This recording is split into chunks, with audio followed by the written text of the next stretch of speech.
mga igsoon sa ubang nga tinuuhan nga moingon sila kada tuig ang Dios sa mga Katoliko namatay o kada tuig pod ang Dios sa Katoliko ang gibanhaw pud kuno pagka-Domingo.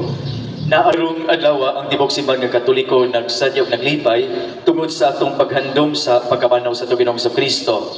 Ang tibok kasaulugan sa Semana Santa ilabi na ang paghandom nato sa kamatayon sa atong Ginoo. Wala ni magpasabot nga namatay o usab ang Ginoo as claim sa uban nato nga mga igsoon sa uban nga tinuuhan nga moingon sila kada tuig ang Dios sa mga Katoliko namatay o kada tuig pod ang Dios sa Katoliko ang gibanhaw pud kuno pagka-Domingo.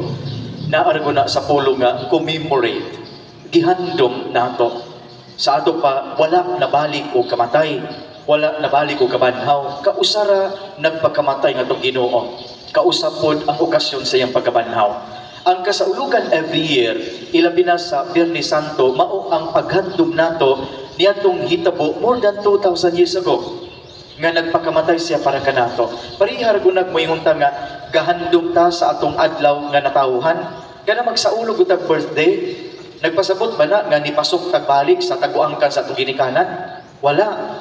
Atong gihandom lang ang adlaw kanusa nakadawat ta sa gasa sa kinabuhi nga maong ato ang birthday nga gihandom nato. So every year sa atong pagsaulog sa birthday, every year sa ato ang paghandom sa atong adlaw na tawhan, every year sa atong pag-commemorate, paghandom, paghinumdom, walang magpasabot nga nangatawo tag-usab.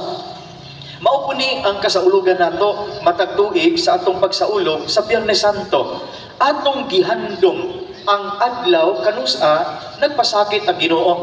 Atong gihandom ang adlaw kanusa nagpakamatay siya aron lang kita maluwas, aron matubos ta sa atong kasalanan. Sa